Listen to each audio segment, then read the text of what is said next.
पहली बार सरकार का भ्रष्टाचार खुलेआम जनता के पटल पर आ गया। कहते कि स्विस बैंक से काला धन लाऊंगा। ये ऑर्डर हमारे ऊपर लागू नहीं होगा क्योंकि हम संविधान में छेड़छाड़ नहीं कर रहे हैं। हम संविधान बदलने जा रहे हैं और देश को किधर ले जाना चाहते हैं, इस समझ से बाहर है। आज हमारे साथ हैं इमरान मसूद जी और उनसे हम बात करेंगे सीए जो कल भारत सरकार ने लागू किया है। जी स्वागत है आपका नेता जी। धन्यवाद। नेता जी, सीए लागू कर दिया है तो क्या सोचते हैं, क्यों लागू किया गया और एकदम अचानक से इलेक्शन का दौर है, क्या कहेंगे? देखिए, कल सुप्रीम कोर्ट ने जो ऑर्डर किया है उससे सरकार घबराई हुई है। पहली बार सरकार का भ्रष्टाचार खुलेआम जनता के पटल पर आ गया और इनको बताना पड़ेगा, इनको दिखाना पड़ेगा। जो बार बार वादे करते थे कि स्विस बैंक से काला धन लाऊंगा, अपना काला धन छुपा को कैसे सफ़ेद करने का काम किया। सुप्रीम कोर्ट का डंडा चला है तो परेशान है और अब सीए लिया है। सीए के ऊपर मेरा साफ है बिल्कुल कि इससे कोई आदमी परेशान होने की ज़रूरत नहीं है।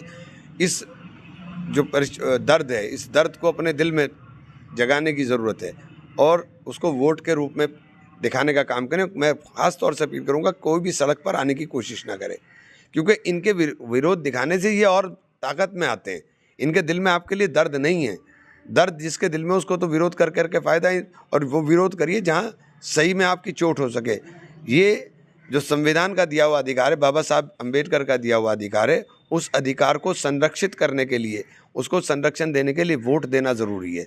आज ये संविधान को बदलने की बात करते हैं। अनंत हेगड़े ने बयान दिया, उससे पहले प्रधानमंत्री के जो सलाहकार थे उन्होंने बयान दिया कि केशवानंद भारती केस जो 1972 के अंदर, जिसमें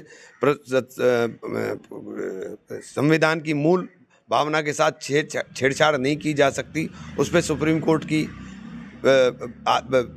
फुल बेंच का ऑर्डर था, तो उसको ऑर्डर को उन्होंने कहा, उनके सलाहकार ने, कि ये ऑर्डर हमारे ऊपर लागू नहीं होगा क्योंकि हम संविधान में छेड़छाड़ नहीं कर रहे हैं, हम संविधान बदलने जा रहे हैं।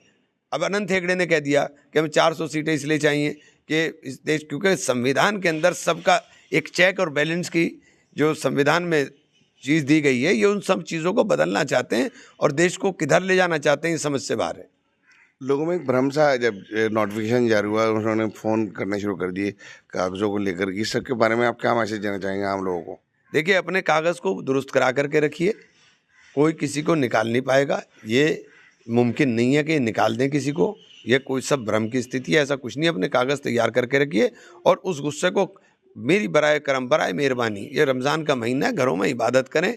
उसको सड़क के ऊपर किसी भी सूरत में आने की कोशिश कोई ना करे और किसी के बहकावे ना आए कि आप सड़क पर आकर के हंगामा करें। उससे कुछ हासिल नहीं होगा, उससे सिर्फ इनकी मदद होगी। इनकी मदद करने का अगर काम करना है तो आप सड़क पर आकर के हंगामा करने की कोशिश करें। मेरी सबसे यही गुजारिश है कि रमज़ान के महीने में अपने घरों के अंदर इबादत करें और ख़ास तौर से उस संविधान की हिफाजत करने के लिए मैं बार बार ये इसलिए कह रहा हूँ कि देश संविधान से चलता है और ये संविधान को बदलने की जो बातें देश के अंदर चर्चाएं शुरू हुई हैं, ये बहुत ख़तरनाक हैं। ये चुनाव संविधान को बचाने का चुनाव है और संविधान को बचाने के लिए सबको साथ आना चाहिए। ये थे इमरान मसूद, इन्होंने बताया सीए क्या है और किस तरह से लोगों को इस पर अपना रिएक्शन देना चाहिए। सहारनपुर से श्रेष्ठ भारत के लिए सैयद मशकूर की रिपोर्ट। उत्तर प्रदेश की हर खबर से अपडेट रहने के लिए श्रेष्ठ यूपी को करें सब्सक्राइब, बेल आइकन दबाएं और देखते रहें श्रेष्ठ यूपी।